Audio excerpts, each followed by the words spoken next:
Good afternoon, everyone. We are going to have this third lecture of the physics of geosystems today with us. We have started the course by understanding porous sample properties like porosity, permeability. Then we studied how can we measure them in the lab, how can we model them with formulas and mathematical tools. We went through bundle of tube theory for one tube and then bundle of them, and then made hydraulic radius for sand packs. We found the formula would be 1/72, average diameter of grain sizes to the power 2, porosity to the power 3, divided by 1 minus porosity squared. Now then we found that the whole term in the parentheses to go to the power 2. We then found that Kalman-Kozani found in laboratory experiments that the factor 1/72 is not 1/72, but it's about 1/150 to 180. The difference was due to the tortuosity. And then we started to govern the mathematical formulation describing the flow. And more importantly, we would be able to solve the potential distribution and pressure distribution across the sample of the sand pack with water columns and different grain sizes as well. And then that was pretty much it. Last lecture yesterday was about how to upscale properties. What's the permeability heterogeneity? What's the anisotropy? And how can we upscale, find effective properties for one-dimensional reservoirs with harmonic averaging or with arithmetic averaging, depending on the configurations of the heterogeneities. Now we will have the last lecture on single phase flow. And this lecture would finish my part of the course all the way until 5th of January next year.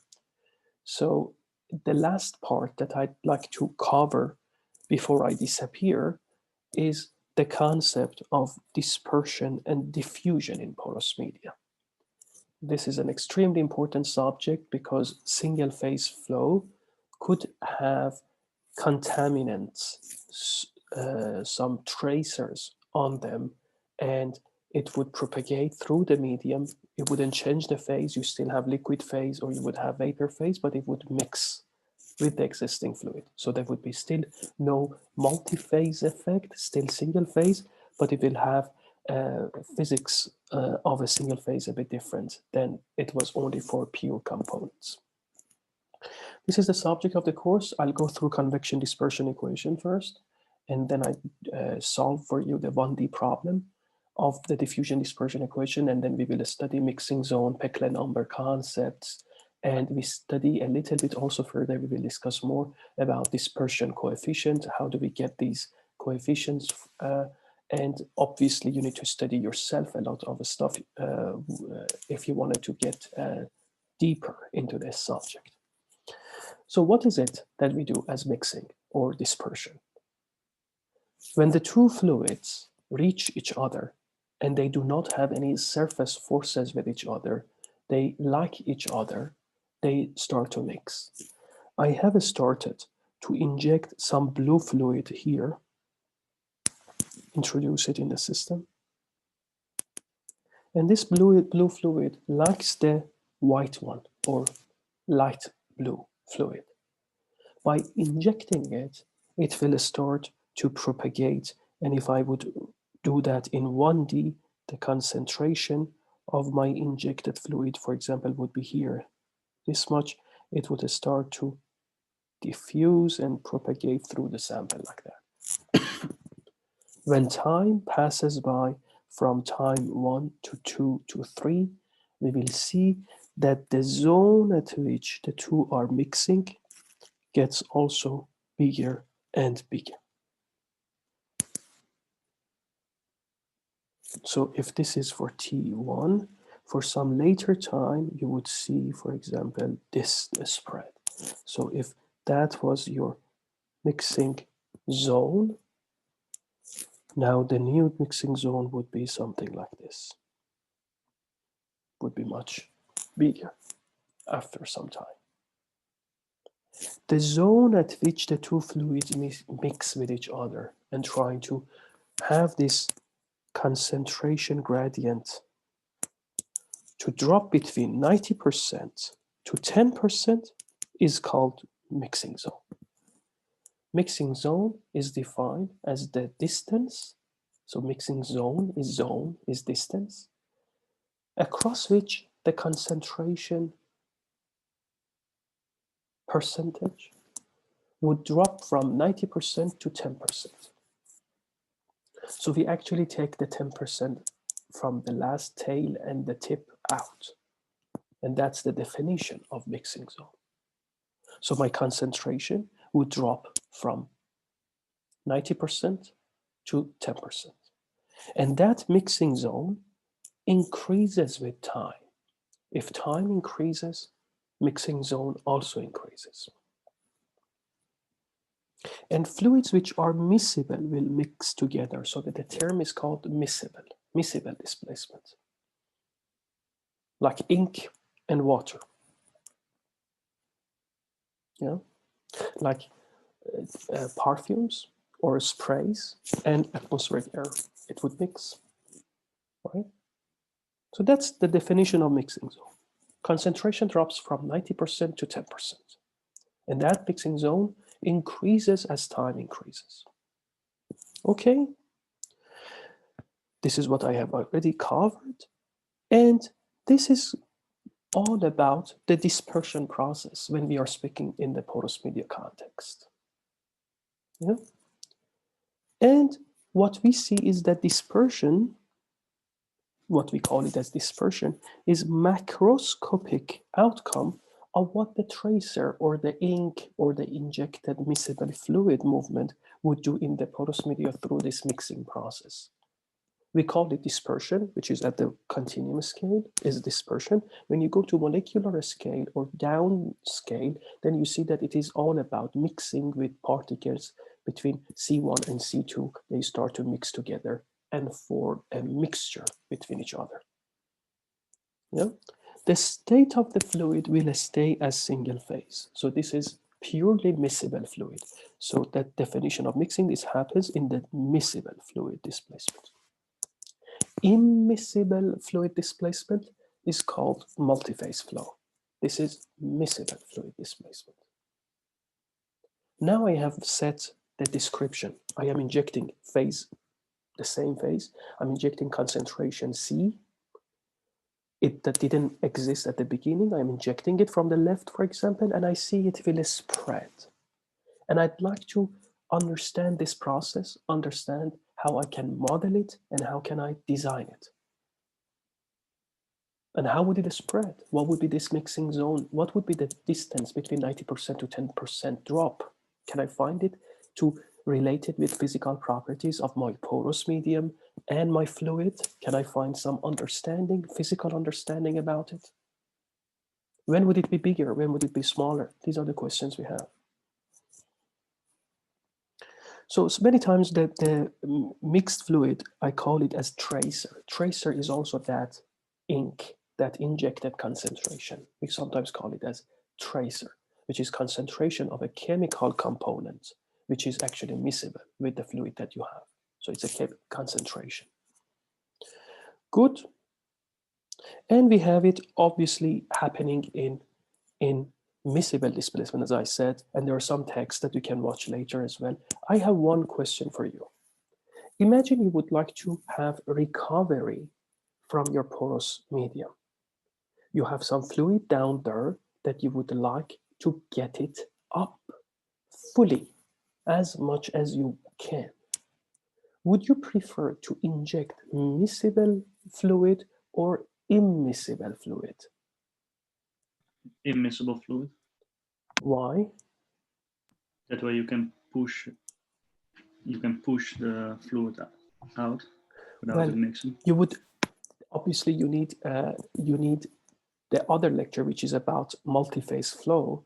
You would assume that immiscible fluid would form kind of interface and would wash better, but the problem is you get surface forces and capillary effect that would never be able to wash everything perfectly, and would leave a lot of the phase one behind because of these surface forces. But for example, Bill Rossen does something with foam generation to push out.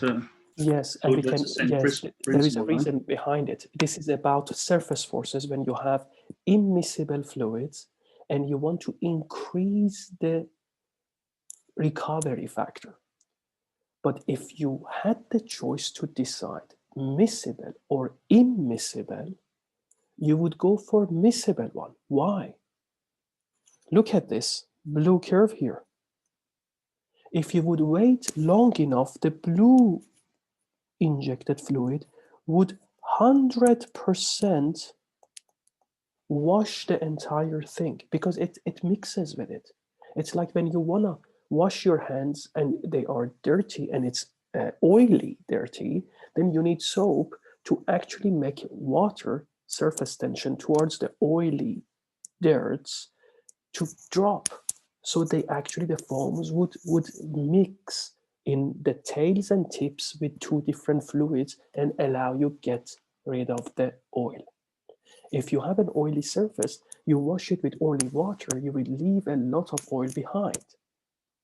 So miscible displacements, if I take you to CT scan, I am injecting miscible fluid here from this part.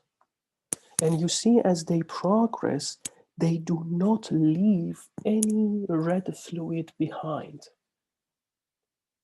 And this miscible fluid is less mobile than my existing red fluid. However, if I increase the mobility of the injected fluid, like it can be like imagine you are injecting something like water and the existing fluid would be like honey, then you wouldn't see such a stable, sharp interface. What you would notice instead would be that you will get a lot of fingering process. Because it's more mobile, it can just make channels through this heavy viscous fluid, which is still miscible with it, but just the transport process would cause a lot of fingers to happen because it's more mobile. Now, both cases, case one and case two, both cases, after many injections, they will get 100% recovery. Unless because of fluid dynamics, there are some parts that cannot be reached. But you can 100% recover whatever you had before here too. But here it would be much less efficient. In this part, it would be much less efficient. This is when you have miscibility. Now, when we can get 100% recovery from miscibility, why don't we inject miscible fluid to do hydrocarbon recovery, for example? Or many other things that we want to recover. Why don't you inject miscible fluids with oil to get it out? Why would many times we inject brine to get it out? Because you don't want it to mix with your oil? No, you could, it's miscible, that's okay when you get the production. All at the end, when it reaches the production line, you will, yes, of course, get mixture of it, but behind it would wash perfectly. It's like you have a detergent, like soap, and you are washing your dish, and it perfectly washes. Why wouldn't you inject that? Because then you cannot separate them? No, that is what was mentioned already. Assume that even before the separation process happens, even before the front reaches the production line, you can really, in principle, recover 100% of the oil. There will be, of course, if you get it in the production line, you will need to separate, but that's fine. We do a lot of separation anyhow. What else is the main reason we wouldn't do that? You need high pressures? No, in fact, it would be a lot better. No, it would be a lot more convenient in terms of fluid dynamics than injecting brine or other fluids. Has it got to do with wettability of the rock? No, it's miscible. The only only reason is that that miscible fluid is more expensive than oil. So you wouldn't use it because you would downgrade your stuff. So you would actually go bankrupt if you do that. These chemicals are like polymers and others are extremely expensive. So you rather mix it a little bit with whatever you have to just, or create foam if you have with the water, or do some other things because they are more economically viable. So you try to do the immiscible fluid and make it a little bit better than purely immiscible. But if you had the choice, or if you could discover a miscible fluid that would be cheap as well, you would be richer than many people living on this planet. Yeah. So mainly is economical aspect that is not helping, letting us do this.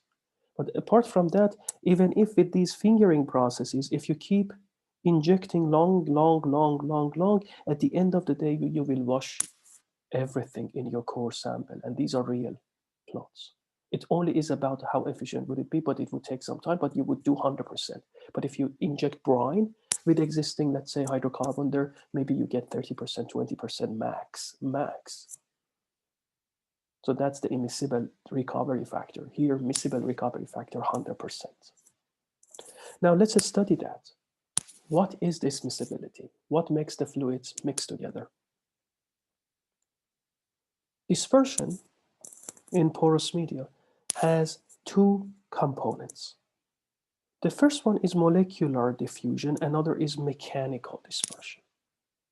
Molecular dispersion or diffusion is the diffusion that would happen even without any fluid movement, macroscopic movement.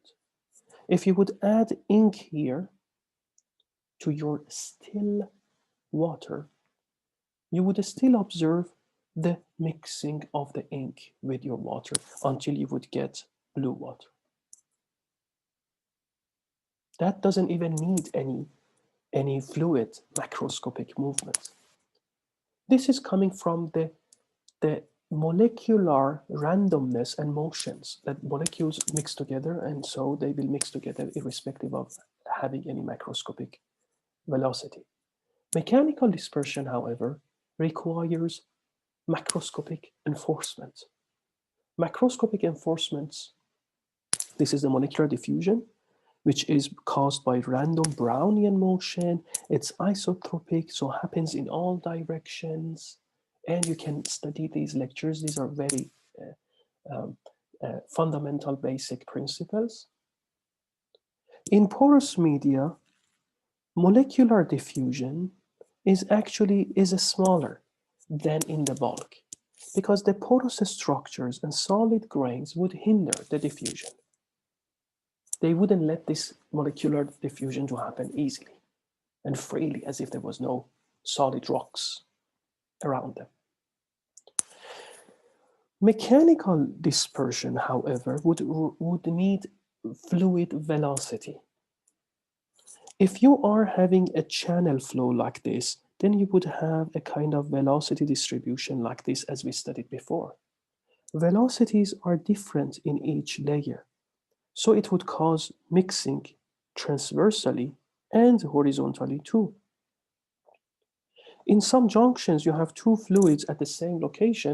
One goes the other path, the other one goes to this path, and they will be in different locations at the end. So it becomes like it is being steered. Same would happen here.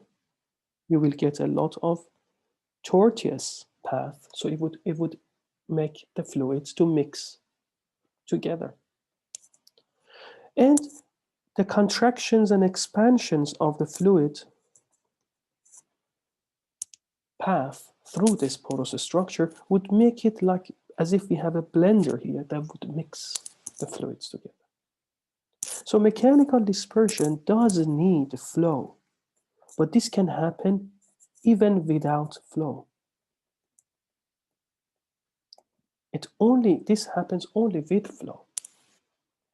And the conditions that we know is no slip conditions, and then we have flow faster, smaller, depending on the contraction, expansion of the porous structure, and all the kind of things that would help mixing to happen. Now let's study that mathematically.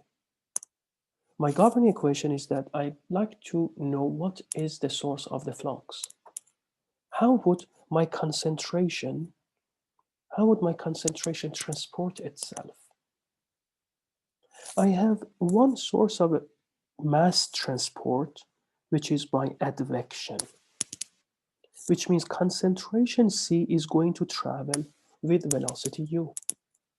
I have a box, control volume, and I have flux of fluid on it.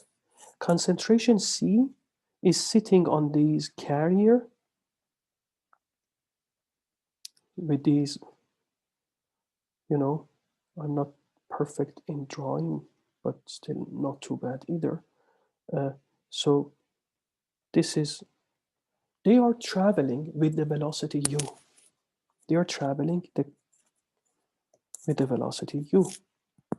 So this is the reason, advection is one reason that the fluid concentration would be transported. So concentration C would sit in a car of fluid flow stream with velocity u, right? And this u is the Darcy velocity, by the way. And C is the concentration. And JA is the advective mass flux for any species. Now, what else? What other fluxes we could have? We could also have, if you're still, that's it.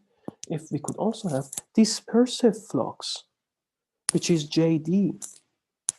This says, even if you don't have velocity, even if u is 0, there will be some sort of dispersion happening only because your concentration has gradient. You would have your control volume again.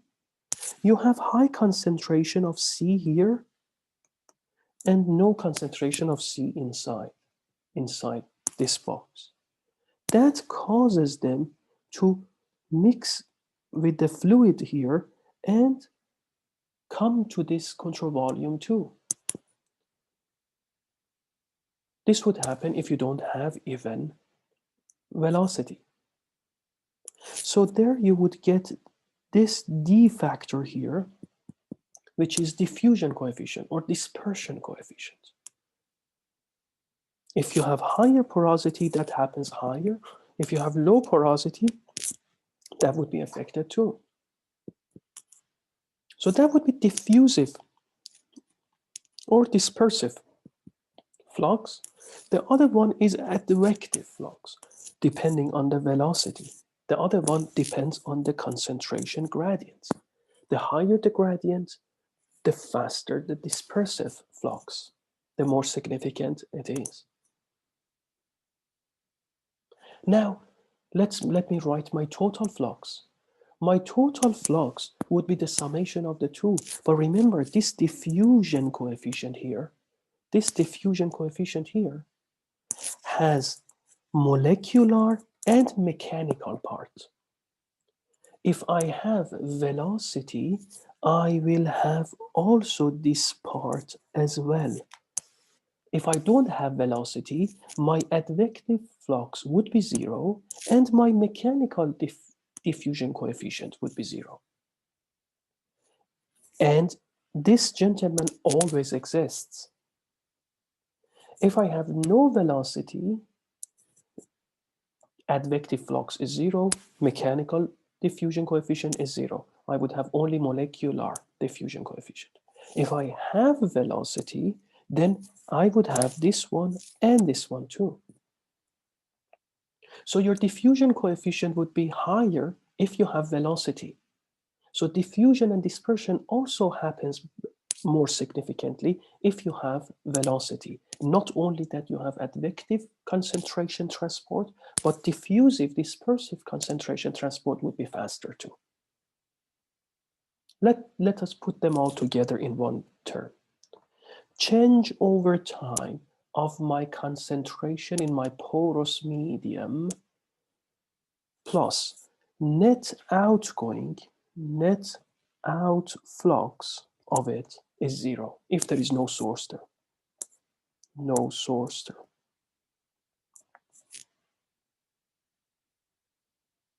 This is net outflux, and this is the accumulation term, the amount of C, amount of concentration, which is porosity times C. So here I need to do this. I know J is the summation of advective J and dispersive J. And I know dispersive J was what, minus phi d grad C, and this was Cu. So let us put them all in this equation nicely. What would you get if you would put all these terms nicely in that equation? You would get this one that I have typed next. You would get J, which has two parts, JA and JD.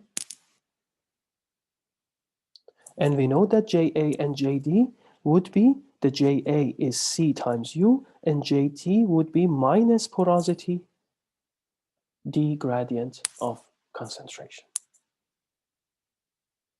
This is called advective dispersive equation. So far, we have been working on this part only. Now we have diffusion part, which can happen even if we do not have any velocity, and only concentration gradient can cause that flux. Okay. So now let me take this equation and focus on this in the next slides. This would give me that equation. This is J advective. This is J minus J diffusive, because the negative sign is here. The negative sign is here. And I have one question for you. What would happen if you have pure convection? What would happen if you have pure convection? Which means you have only velocity and not any diffusive term.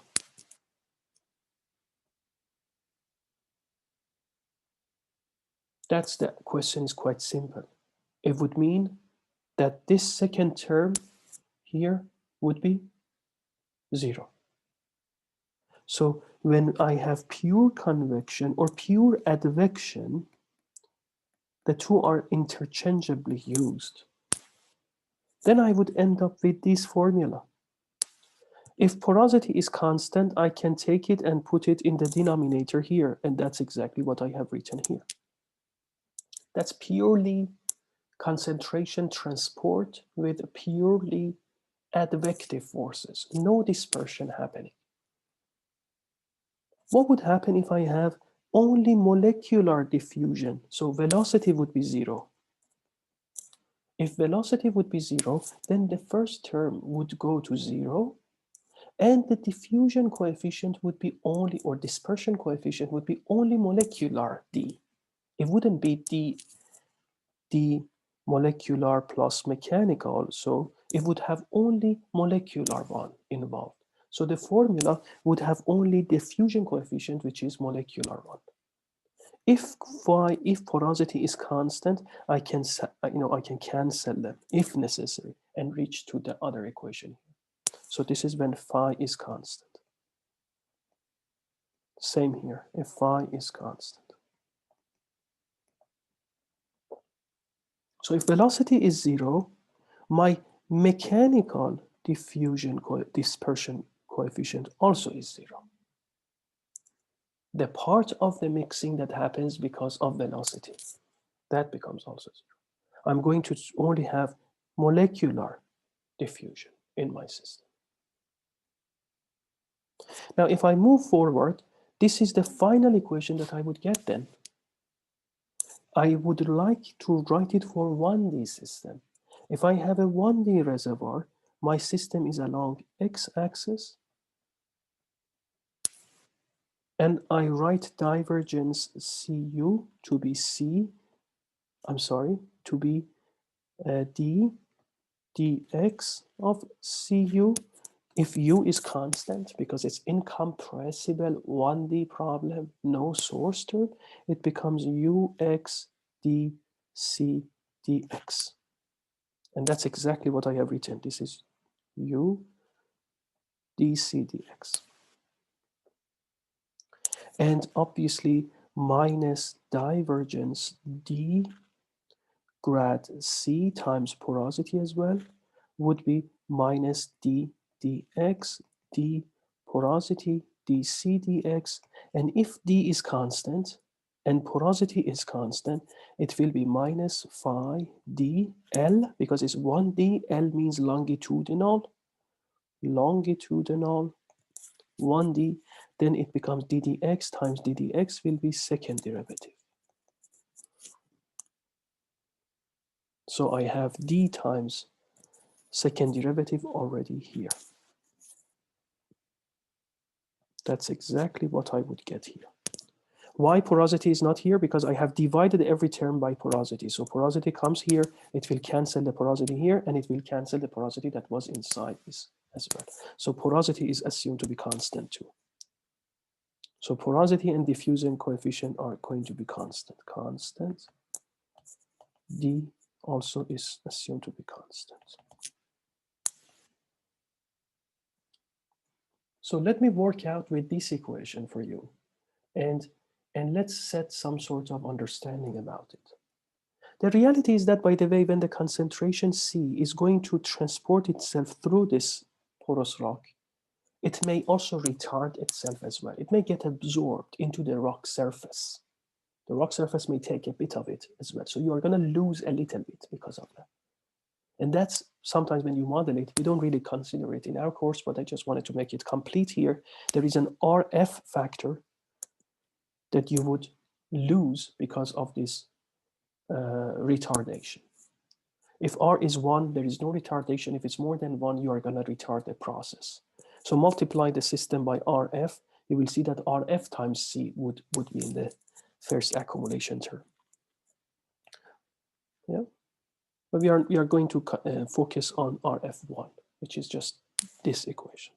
That's only just for my completeness to let you know that this factor also exists in real life, that you may lose your concentration due to absorption or desorption into this minerals and on the surface of the rock that you have. Now I would like to do this study. I have this equation ddt, I have my advective term, and I have my dispersive diffusion term in 1D. And I have some boundary and initial condition. What are they? They say over x,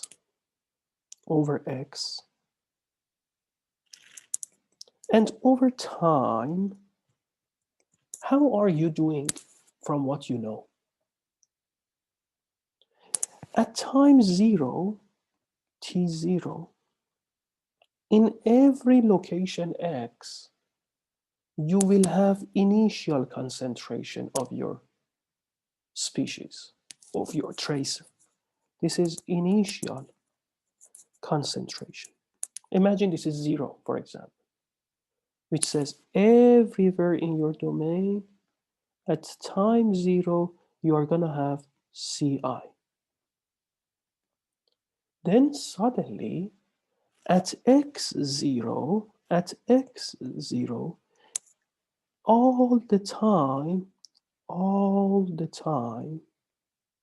you are going to inject, you are going to inject with Cj. So at x0, which is this point, you are going to inject with Cj, and you're going to keep it Cj all the time. Okay? And far from your system, far when x is infinity, long distances, you are going to have concentration to be the initial concentration. So this is a diffusion process that happens, and it takes time like this to happen. Initially, it is Ci, we inject with Cj, and far from us, it will be Ci still. That's actually necessary for boundedness of the final solutions that we get mathematically. We need to translate it to Laplace transform and do inverse. I used to teach Laplace transform before, but I have left them all because it took 3 lectures to teach Laplace transform and inverse of it, and I saw no significant impact on the understanding of the student at the end about the physical process, so I left it out. If I get time, I may also record the Laplace transform, how to solve the equations with Laplace, and then see that how can we solve this. But here I'm going to present you the final solution anyhow. So with these sets, we could solve the problem, right? But the problem is this.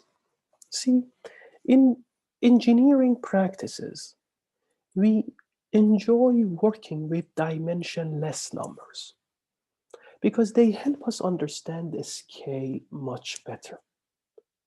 We would rather know if we are midway of the entire reservoir, quarter to the end or beginning of it, instead of knowing that we are at length 200 feet.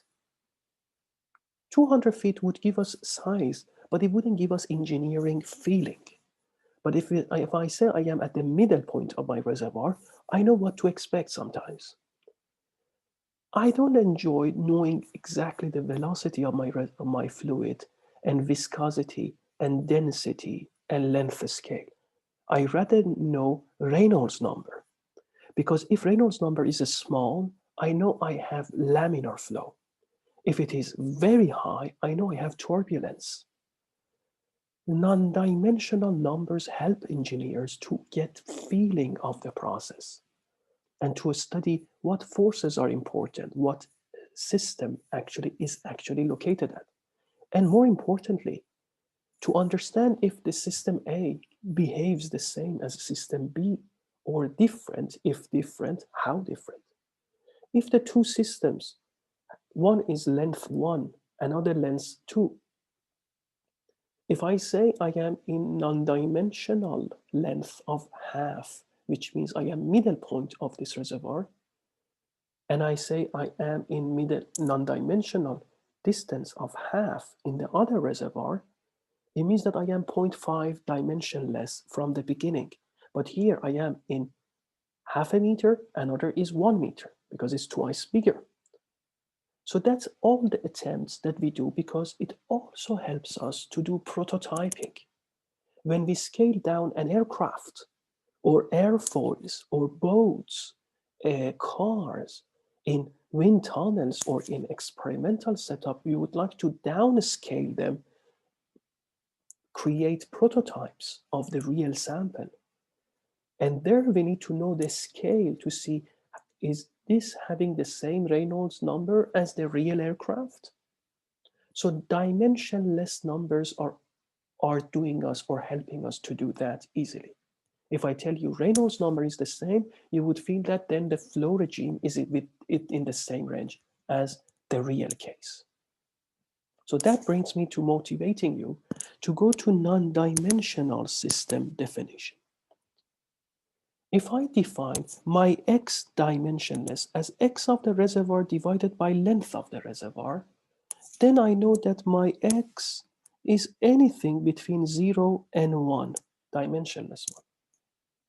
If I define my concentration to be concentration minus the initial concentration divided by the difference between injected concentration and initial concentration, I know that my dimensionless concentration will be also between 0 and 1 because it may be Ci or it may be Cj. If it is Ci, it is 0. If it is Cj, it is 1. Then I don't care. Are you injecting with concentration 2 milliliters per? I don't care. It should be 1. 1 means 100% of injected fluid. 0 means 0%. It means equal to injection. Time as well would be my, let's say, flow rate Q times T divided by cross-section area, porosity, length of the system. If TD is 1, it means I have injected 1 pore volume of the entire reservoir. The time that is needed to wash the entire pore space would be 1. For example, or it gives me that scale, because it is the flux with the q, or with, let's look at the u, with this velocity times t over phi would give me u times t is the distance that the fluid will travel. Velocity times time is the distance that the fluid travels. Divided by porosity times length would be the length available for the pore fluid to flow. Or in a way, u divided by phi is the particle velocity. Then this is the delta x distance that the water or fluid will travel. Divided by length of the reservoir means how far the fluid has traveled compared to the length. So it would be the time that would be needed to travel the length of the reservoir. So when TD is 1, we know that we are almost washing the entire 1D reservoir. That's a great feeling. Then I would have said to you, 2 days is passed from my injection. But if I say TD is 1, you would have a lot of understanding about it. Now, mathematically, I need to translate my ddt to derivatives with respect to dimensionless parameters. I need to translate my distance derivatives with respect to dimensionless distances. So I will do a lot of chain rule for mathematics in order to say d dt is equal of anything like eta is d dt dimensionless of eta d time dimensionless dt. d eta dx derivative of anything with respect to dimensional length would be derivative of that thing with respect to dimensionless distance, derivative of dimensionless distance with respect to x. So I do chain rule. And then I find my new governing equation, which would be this one. After I do some mathematics, I bring this ux phi below this dl. I make this to be like that. You see, C is here, now CD. X here is now X dimensionless. C has been now dimensionless. So this is T is TD. So I wrote everything dimensionless. Then I find a multiplier factor here. The weight of my advective flux is 1. The weight of my diffusive dispersive flux is 1 divided by something. Very interesting. What is that? It is ux divided by porosity, so particle velocity, times L divided by dispersive coefficient. What does it mean? It means how fast is your advective flux compared to your diffusive dispersive flux. It's a ratio between advection to dispersion.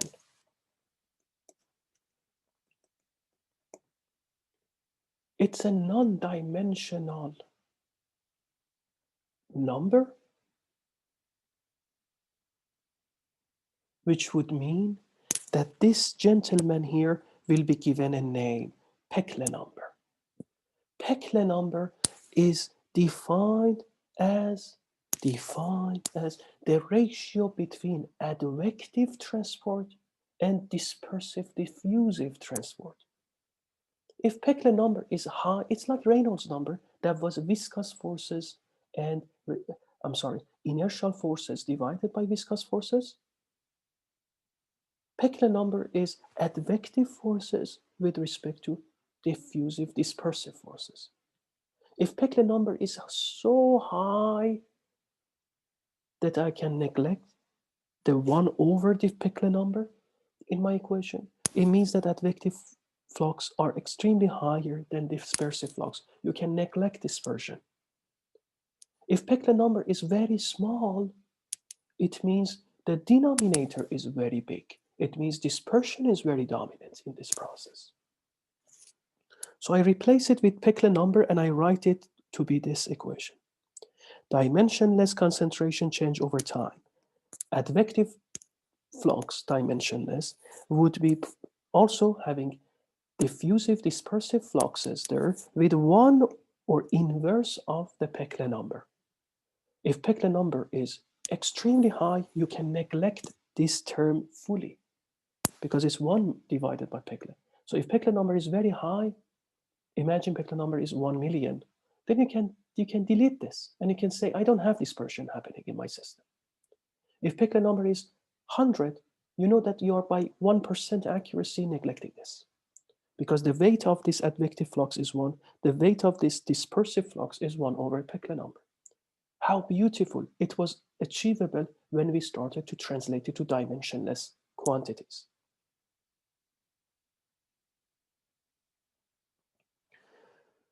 Very good.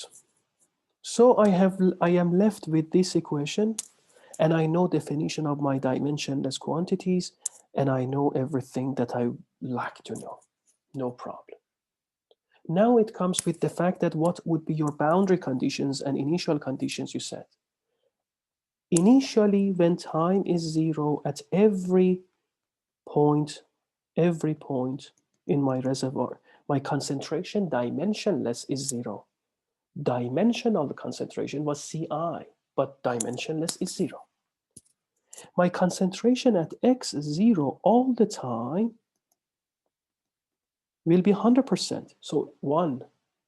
And my dimensionless concentration when x is infinity, so x dimensionless is x infinity, it will be initial concentration, which is 0. Dimensionless would be 0. When this is 0, it means C is Ci. When this is 1, it means C is Cj. Amazing. This is why we always like and enjoy dimensionless analysis. It helps us understand. If you tell me my Peclet number is 100, I understand the process a lot better than if you would have told me my diffusion coefficient is this, or length is this, and U is this also. If you would tell me Reynolds number is 5, I understand a lot of processes are happening that I would understand them if otherwise you would have told me that viscosity is this and that we will, so what? This would allow you to speak generic. The other one would be case specific.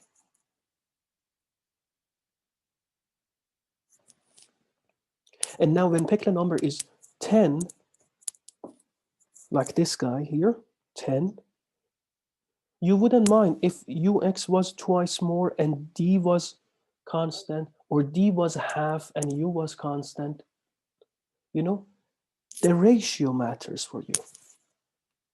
If you multiply both numerator and denominator by 2, Peclet number wouldn't change. So you know you have the same process in terms of diffusion importance. This is gorgeous. Yeah. So thanks to Peclet, Reynolds, Schmidt, and others, we have Schmidt numbers. We have many of these numbers. If you had time, Google it on Sunday evenings. They are really inspiring to see these numbers. Yeah. So I don't want to lecture about dimensionless numbers here. It's another course, fluid mechanics 1, but that's fine. We move forward, and we try to solve the problem. By the way, Peclet number that we have defined it in here to be based on length of the reservoir. Sometimes folks define Peclet number based on the grain size as well. This is for the experiments that they want to define the diffusion and dispersion coefficient. They define it based on the particles, but you will see what definition people have used for their Peclet number. You need a length scale anyhow there. Let me move forward and jump 3 lectures of 1.5 hours. So poor students of 2013 who had to tolerate me for about 5 hours to reach to something like this. But for other processes, not for this specific process. If I use Laplace transform, I can solve this mathematical equation with the boundary conditions and initial conditions to give me this.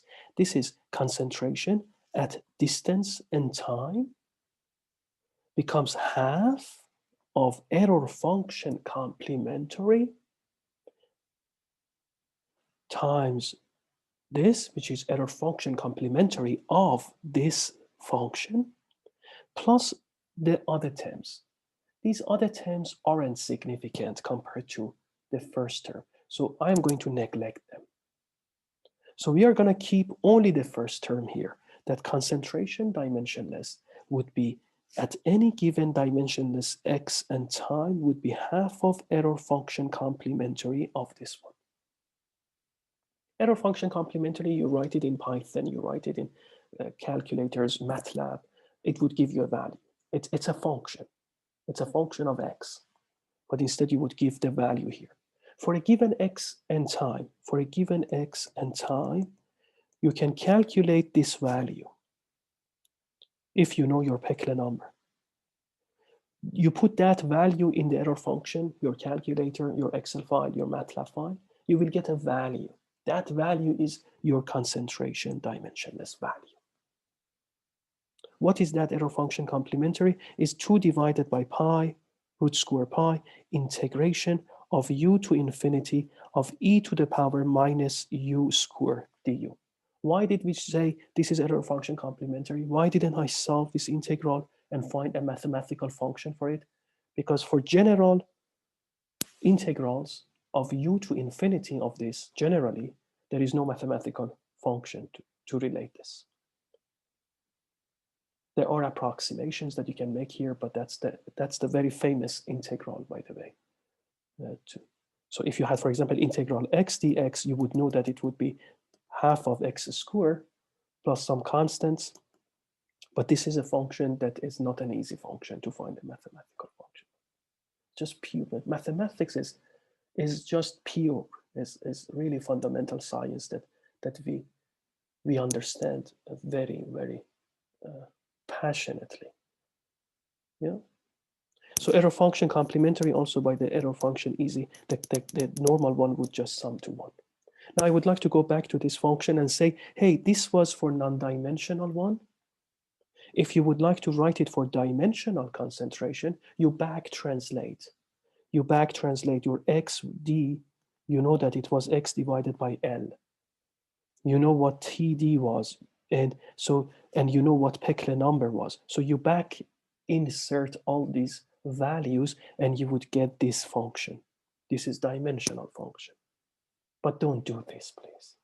Stay with dimensionless functions, because this is just nice and pure. But in the case you wanted to do dimensional based analysis, of course, I'm joking that you don't do that all the time, but sometimes in the lab you want to know exactly the concentration, not dimensionless, but the real value. You would write it with dimensional form. Anyhow, at the end, we are reached to this point where we know the solution of this advective dispersive equation for generic case, where of course I could get rid of that term, is dimensionless, this one or the other one, dimensional. I'm gonna just repeat the same part in here and tell you that at the end of the day, we reach to non-dimensional form and dimensional form solution to advective dispersive 1D equation for concentration C. Now I'd like to understand and learn what that really is. I'd like to plot this function and learn it, see what would it mean. So let's learn what that really function is about. I could do some Python code for you here to plot these functions. So to let you get a feeling about that function. So you could actually see my other screen to just, if I could change the shared screen, most probably this is the right one. Do you see my empty Python script? So I'm going to just do very fast here because I don't have much time, and it's not a Python development code. It's physics course, by the way. I couldn't change my shirt, but it is physics course, okay? So I'm going to do that, and since it's being recorded, you can repeat it later time as well. So if you just take from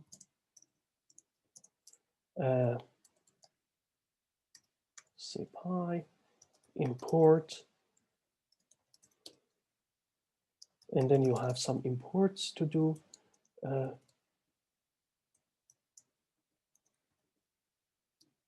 PyPlot as plot, and then I have import numpy as num, and then I have import Also, I need math. Yes. Okay. Then I would like to do, I write it all in one cell, but just in the case. So number of Peclet number. Let's put Peclet number a value. Let's assume it is 100, meaning that advective forces are 100 times more than the diffusive forces.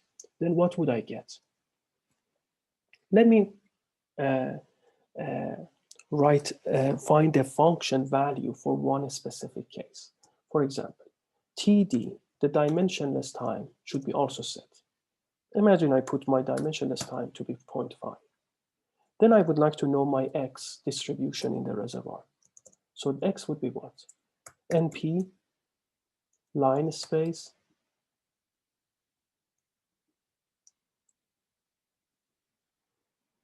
space, between 0 and 1. That would be dimensionless position.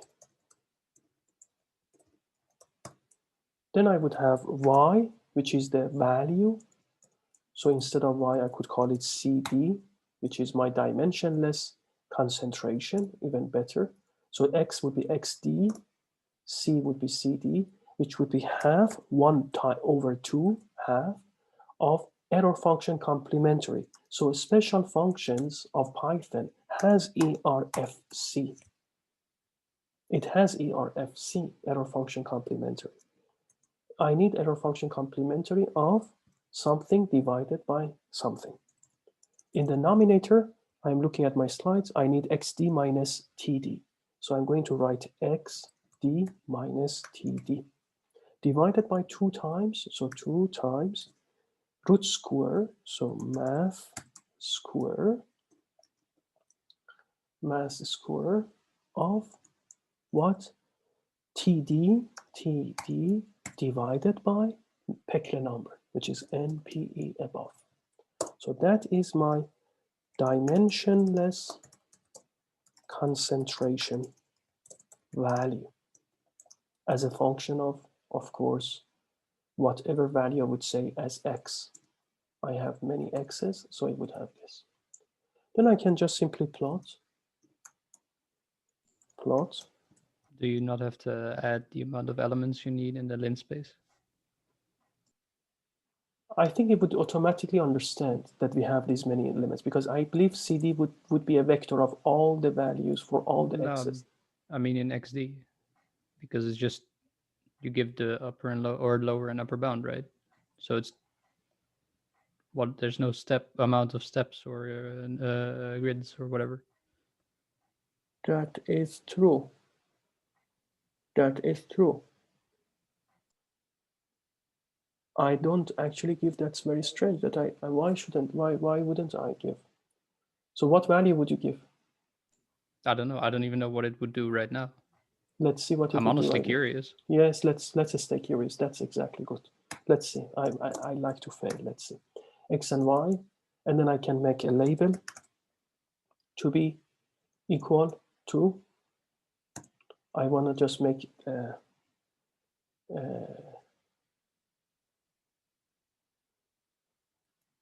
TD. Is Y not CD? Oh, absolutely. I thought that it would plot X. I need to plot XD and YD, which is CD. And then I would make it a label plus string of TD. The course used to be in MATLAB, but that's okay. I can survive. And then I have plot X label to be the $sign of X. And then I copy this and I do Y label and I do error function complementary. Or I would say, instead of error function complementary, I would say CD. And then I would like to plot my legends and I would like to plot my show.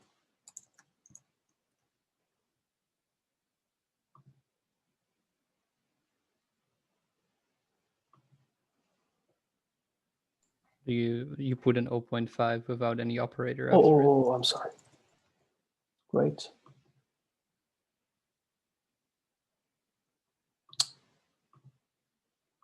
Yes, it did solve from 0 to 1. I think it got some ad hoc number between the two.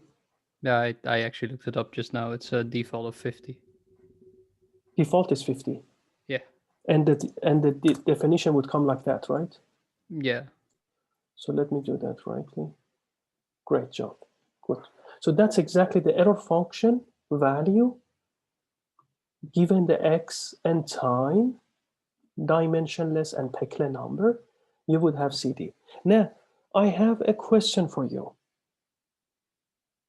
A question for you, especially since it's being recorded. If I ask any specific person to speak, if you don't want to have your face recorded, just don't turn on your camera, please. But if you like, I mean, it's going to be fun. 50 years from now, you're going to watch this and you're going to enjoy this session.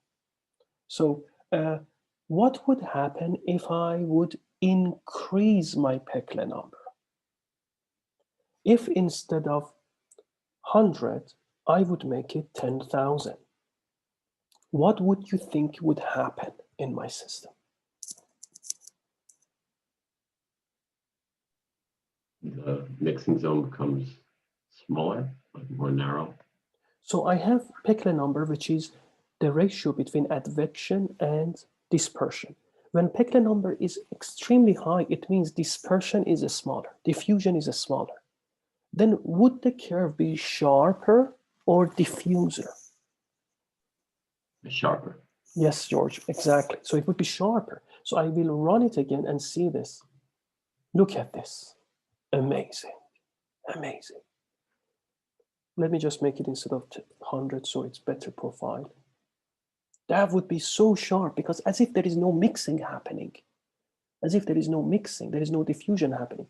How about if I would have used Peclet number 1? Or instead of 100, I would use 10. It would be diffuser. Look at this. Welcome to science, my friends. This is science. Peclet number high means sharp. Peclet number small means diffuser. Yeah, and now you can do for loops. You can change your Peclet number value into for loops, or you can start to actually do this for different time as well. But that's, this is again back to 100. That would be what you would get for 100. Now I wish I could. I have a plot of this in my slides, but I'll be back to my slides because I like to do some practice with this as well. I have in my slides. Let me see if I can share my whiteboard again.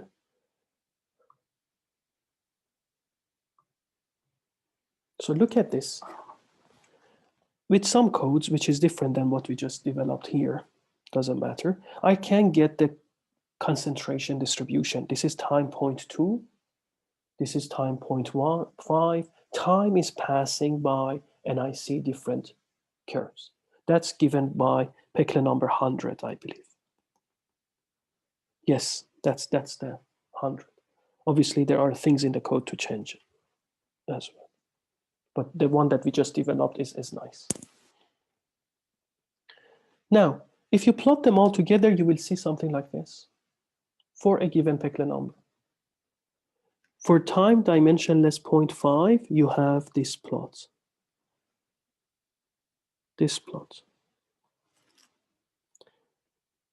Can I ask you what's the mixing zone?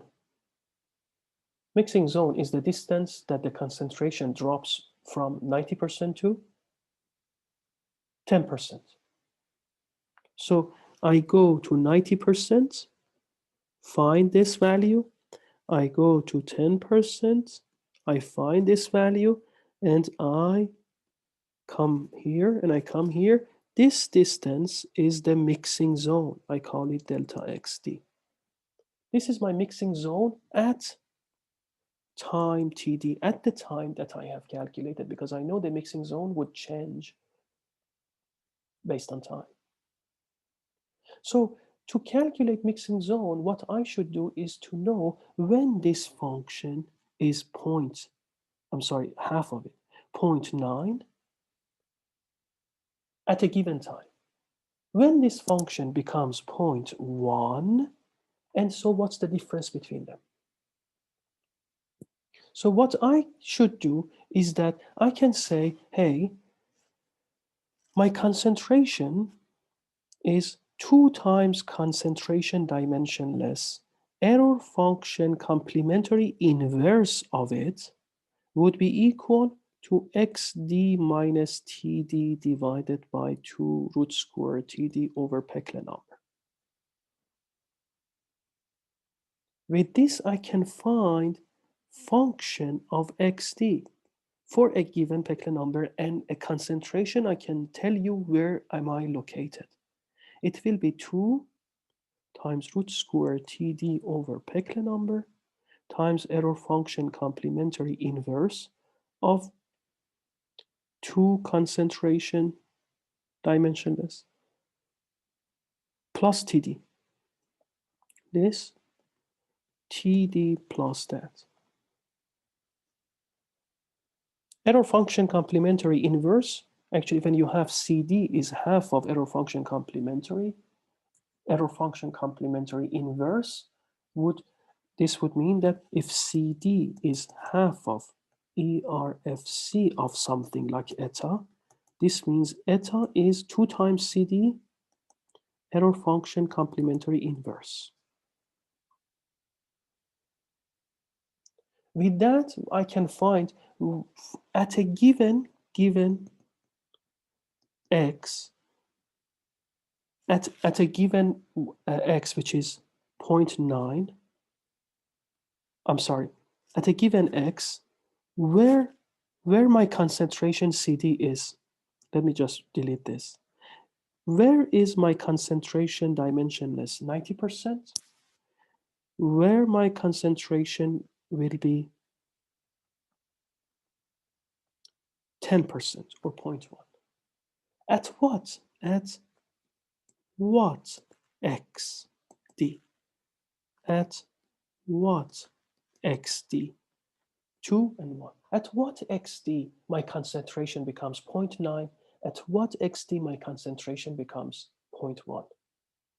And then I can mathematically find a function for my mixing zone.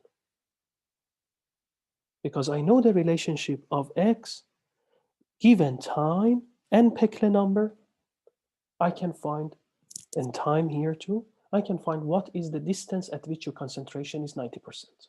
And what is the distance your concentration is 10%. The difference between the two x's is the delta x, which is my mixing zone. I'm gonna be back to this soon. There is one other thing in that in experiments, usually we have the power to only look at the end of the sample. I'm gonna be back to this slide, don't worry. Just get the concept here. I have a rock sample which has xd0 all the way to xd1. Usually in experiments, we can measure the concentration outflux. We can't really measure every concentration inside. So if I plot what I observe in the lab, it would be something like this, which is exactly when I plot my error function complementary of those stuff, when I set xd is 1, which is here, 1, and this is 1. For xd1, my function, error function complementary, given Peclet number, for each time, now time is my parameter of change. For each time across the time axis, I am able to find my concentration. So it means that at the beginning, you don't see much change happening. Then you start to notice, oh, my ink is coming out. Oh, my ink is more. So you see some also here. And then, whoo, then 100% ink is coming. Dark blue will come. This is what you would observe at the end of the sample. The concentration at x1, at non-dimensional x1. You just put the value here in xd. You put xd to be 1. Then you plot concentration at xd1 for each time that you want to know. So laboratory people do this, because then after that they find the dots that they measure in the lab. Then they do curve fitting. With curve fitting, they understand what's the Peclet number. From that, they understand what's the diffusion number. If they know flux, if they know flow rate, if they know L, they know porosity. From Peclet number, they find diffusion coefficient. I said to you that the mixing zone was the distance between 90% to 10%, and that's exactly the mixing zone. And that's the concentration drop between 90% to 10%. If you do this calculation, you will find that the delta x, the mixing zone, will be 3.625 root square time over Peclet number. And that's exactly when you do, first you do 2 times, so xd minus td divided by 2 td over Peclet number will be error function complementary inverse of 2cd. And then you follow on, and it will be exactly 3.62, dimensionless. So if I give you the time and Peclet number, you can tell me what's at that time with that Peclet number, the mixing zone. If I would give you the mixing zone at a specific time, you can tell me what the Peclet number is. And this is usually what we do. And in the exam, in the quizzes, in everywhere in life, we do this. So if I give you this curve and I say with our studies in the lab, we have found this curve, what is my Peclet number? What is my diffusion coefficient? First, you should come and calculate your mixing zone. From mixing zone, at a given time that I am plotting this for you, so I will give you at time 0.5, for example, here, TD would be 0.5. You would put 0.5 here in the time, then you would find Peclet number. Then you know Peclet number is the ratio between your UX porosity, and that would be also D would be L here and L would be here. So if I give you the velocity, or if not, I give you flux and cross-section area, you know velocity is total flux divided by cross-section area. And then you have length, you have flux, you have cross-section area, porosity. You have obtained Peclet number from the graph, you will find diffusion coefficient. And you know, if my diffusion coefficient was higher, it means Peclet number was smaller, then you would observe diffuser plot. And this is what we just practiced with my code. Okay. This is another plot of the same process, but these are the things that please go through the slides that I'll post in the comments of the videos and study them. It's just to make things perfect. The last item to tell you before I finish the course today is about the diffusion dispersion coefficient itself, the D. We are done with the class of the analytical and the solution of it and understanding the effect of Peclet number in the sharpness of the curve or diffusive nature of it, and we know mixing zone. That's all we want to know about this. Last thing is about some discussions about what is that dispersion coefficient. Usually, like permeability, surprise. The dispersion coefficient is a tensor. It's not one constant coefficient, not a scalar.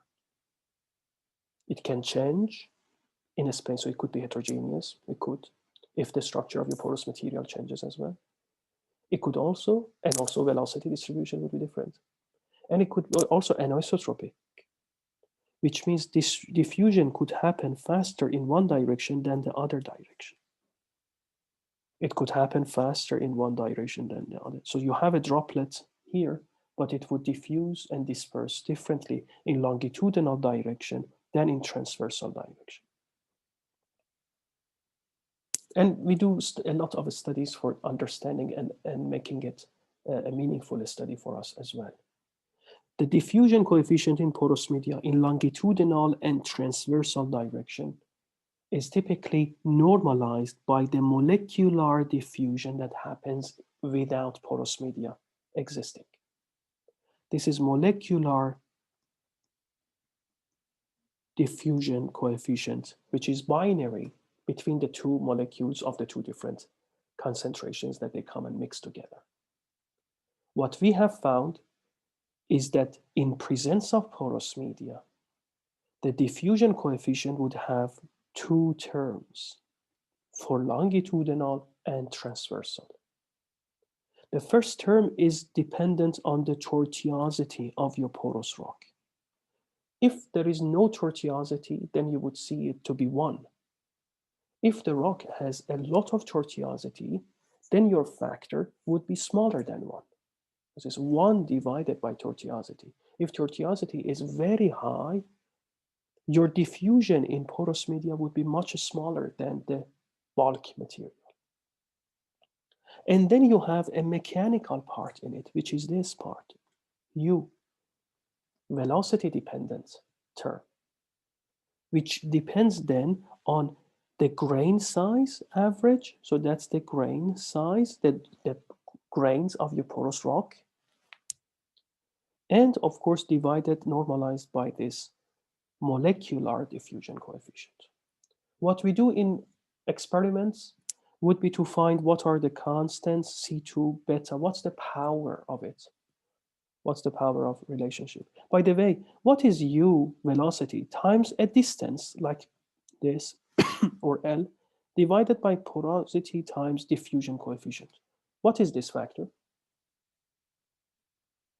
This is advection, because it has velocity in it, times length, and this is diffusion dispersion. What can I call it? Peclet number. So we actually in the lab define a new Peclet number based on grain size of the porous rock and find out what's the diffusion coefficient there. And if I plot them, these are binary molecular diffusion typed in, so recorded, and you can refer to it later. This is tortuosity, and the rest is that what we have found is that the power beta is something between 1 to 1.25, but more importantly, we have found that the tortuosity effect would be about 1 over 0.67, which means this gentleman here is 0.67 about.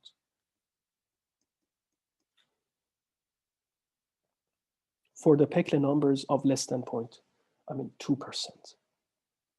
For higher Peclet numbers, molecular diffusion can be neglected, and then we can have a lot of mechanical dispersion domination there for Peclet number above 6. So the order of magnitude will be about 1. And in range of 2% to 6, both molecular and mechanical dispersions would be important together. So if I plot, there will be kind of a factor that, for example, this is for longitudinal dispersion, normalized. It will start like that. It's more molecular diffusion. As the velocity here, velocity, which is in the Peclet number form, written, increases, you will get higher and higher and higher dispersion coefficient. But this is mainly at this stage when it is about 6. This is 6. When Peclet number becomes 6 above, you can just assume that is only mechanical dispersion coefficient that you have. Here you can say that I have about, this is 0.02. I have about only molecular. In between, I have the mixture of them.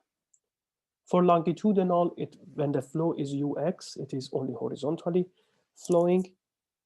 Longitudinal diffusion coefficient or dispersion coefficient would be higher than the transversal one. At the molecular level, they are equal, but imagine when it is 10 to the power 2 Peclet number, you are going to have about this range for your transversal. But if I go to 10 to the power 2, the longitudinal one would be about 30. So it's quite bigger. And that's it. We can do some analysis in the laboratory to find out these functions, relate them with the Peclet number, relate them with other processes. And so what we have found is that the grain size is important in my diffusion dispersion coefficient, viscosity of the miscible fluids, density, contrast, and the gravity and the diffusion coefficient, of course, binary ones, and a lot of factors like velocity that would also impact your mechanical diffusion dispersion as well. So with that, we are actually fully done with this dispersion diffusion course. We know when is it important? When the two fluids are miscible.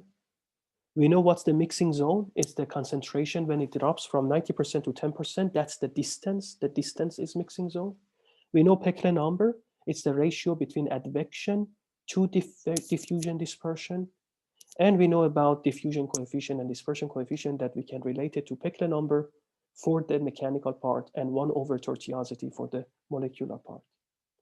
And we know advection diffusion coefficient, and we know its solution, and we just developed this Python code to plot it and study the change of it with respect to change of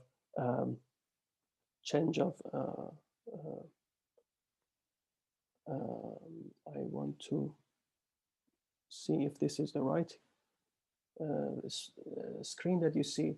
We just studied how change of the Peclet number could change the diffusion. If Peclet is small, you get a lot of diffusion happening. If your Peclet number is very large, you actually get very sharp hyperbolic type of transport. With that, I would like to wish you all the very best, and I'm gonna just stop